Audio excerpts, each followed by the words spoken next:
This morning, Richard says, I reckon if I was to walk round a meat factory and slaughterhouse, I would possibly turn vegan. And Claire in Ringwald, I'm veggie, not vegan, but recently saw a lot of undercover footage. Free range, in quotes, eggs farms. Shocker, especially when picture on the box depicts chickens running towards a camera in a spacious green field. I know.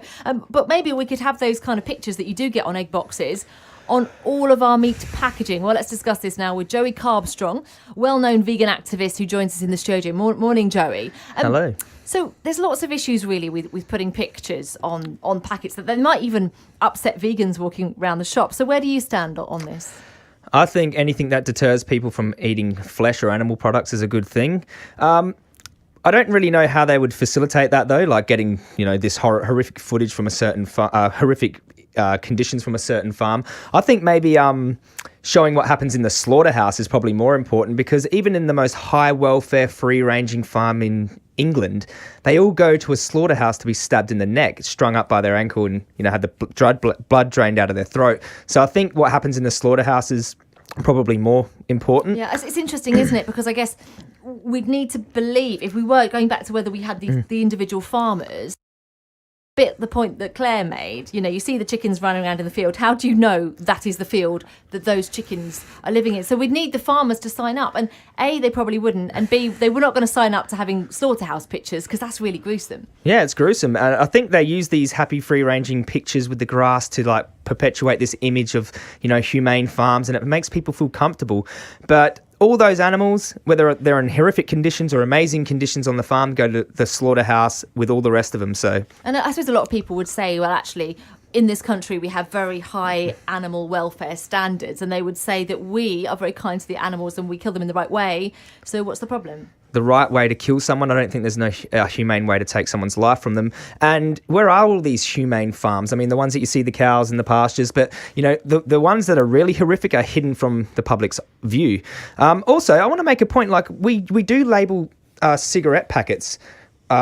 Cigarettes cause lung cancer, but in fact, the biggest killer of human beings is heart disease, trumps lung cancer by a mile, and saturated fat and cholesterol are found in animal products. I know this isn't a secret in the health community, in the scientific community, so why not put labelling on processed meats, class 1 carcinogen as well? That's really interesting, because actually we spoke to someone from Cancer Research UK just after 6 o'clock this morning on that very issue. And the only issue, though, with that, she wasn't in favour, by the way, is that, for a lot of people who are living in poverty, processed meat is the way that they kind of subsist. And you might be classing people out. Do you see what I mean? No, but we got rice, beans, vegetables, corn, pasta are the cheapest foods in the supermarket, and they don't cause disease. And we're feeding children processed meats from gas-chambered pigs. If children knew what they were eating, oh my God, they'd have nightmares. But, these are known carcinogens. They cause heart disease, the number one killer of human beings. Why not put labelling on them? But you are here, Joey. I mean, with respect, you're making some of this stuff up, aren't you? I mean, if you look at, you mentioned about animals being stabbed in the neck. What sort of slaughterhouse have you been to? Every single animal gets stabbed in the throat. They have their throat cut. They get shot in the head and stabbed in the throat. They get their throat cut. Their throat is cut, isn't it? It's not stabbed in the throat. There's not a serial killer there standing there with a meat cleaver. Their throat is cut.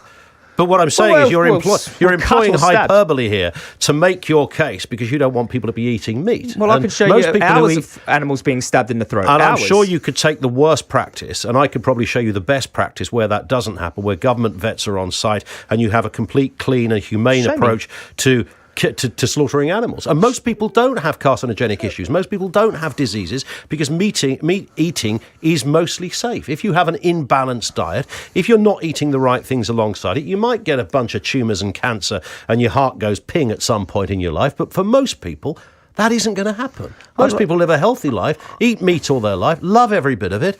Nothing goes wrong. Some people smoke cigarettes till they're 90. And some people can smoke a few cigarettes here and there. The average person doesn't die through eating meat, Joey. You know that. Cigarette smoking doesn't cause lung cancer. And just because some people can eat meat their whole life doesn't mean eating meat doesn't cause heart disease. If you eat the wrong meat, if you eat too much meat, it's balance, isn't it? You're going up against the whole scientific community here when you say eating saturated fat and cholesterol doesn't cause heart disease. Nobody said it doesn't if you eat too much of it or the wrong meat products. I want to see this slaughterhouse where animals aren't getting a knife in their throat. Where's this magical slaughterhouse? So a knife is used, yes, in the slaughter process. It's called slaughtering animals. I don't know any other way to do it. Would you rather they used a hammer? How else are you meant to dispatch an animal that's in a slaughterhouse? Well, how are you supposed to do it humanely? Because you stun the animal first. The animal is so stunned stunning first. a human being is okay if it's done humanely? We're not talking about human beings. We're talking about the food What's chain. the We're moral talking about difference? pigs and cows. What's the difference between stunning someone in the head and slashing their throat open and stunning a cow in the head and slashing their throat open morally? So you make no differential between taking the life of a human and taking the life of an animal. Well, you can't seriously believe that. Pigs have the intelligence of a 3-year-old child. Now, what is the moral difference between a pig and a 3-year-old child? So you would argue that there is no difference between taking the life of a human and an animal. You raised the point that there's an ethical issue here, and I'm simply countering it back, that in fact there is a moral difference between us and animals. Well, what is it? What is it? So you wouldn't support the idea that people you're saying can there's look a moral for difference between a 3-year-old and a pig, and what is it? Tell you me. want me to articulate why we are more important in the food chain than a pig? I want you to tell me what the moral difference is between a 3-year-old and a pig. Because we have a food chain, because we have a pecking order, because we have a diet, because we have wait a second. we have the ability. Does a food chain mean moral? Does a food chain mean ethical? Well, why are you the barometer of morality? I'm asking you what the moral difference is between a pig and a 3-year-old, and you can't answer it. But I'm asking you why you believe you can set that moral compass where you want it to set. Why I can set a moral compass is because you adhere to your own moral system. But we are building... So you adhere to a moral system where you don't think human beings should be stabbed, but you don't adhere to that same moral system. You have a double standard for pigs. Now, I'm asking you... Yes, because I don't happen to think that a pig... I answered your question. What's the moral difference between a pig with the intelligence of a 3-year-old and a child that's 3 years old? What's the moral difference? What is the greatest contribution to the planet Earth of a pig? You answered a question with a question. I'm asking you the question.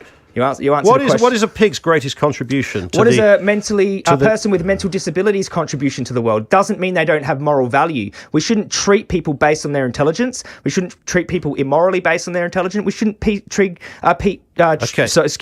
we shouldn't treat pigs immorally based on their intelligence levels. That's fine, and that is your view, but you have to understand not everybody follows Joey Carbstrong's worldview. Well, you have a moral system for human beings that you adhere to, and we have a double standard for animals, and there's no moral difference. It's a different moral system, perhaps. Well, there's a double standard.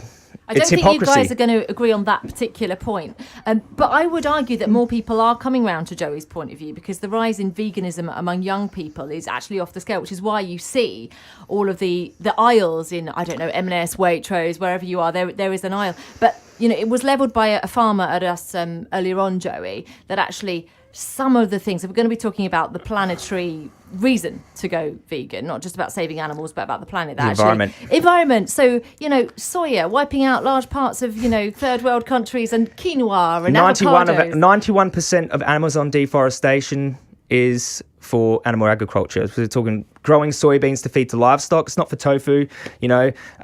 Climate change, ocean dead zones, all of this main contributor is from animal agriculture alone. So, I mean, we can talk about other environmental factors like palm oil, but nothing comes close to animal agriculture. It is good to eat less. I mean, I don't think anybody. I mean, I've had 3 vegetarian meals this week. I mean, I'm not I don't sit there as Ian the meat eater. Wait. Are you opposed to animal cruelty? Am I opposed to animal cruelty? Yes, Yeah. I'm not opposed to animals. So for what reason, if they don't have moral value?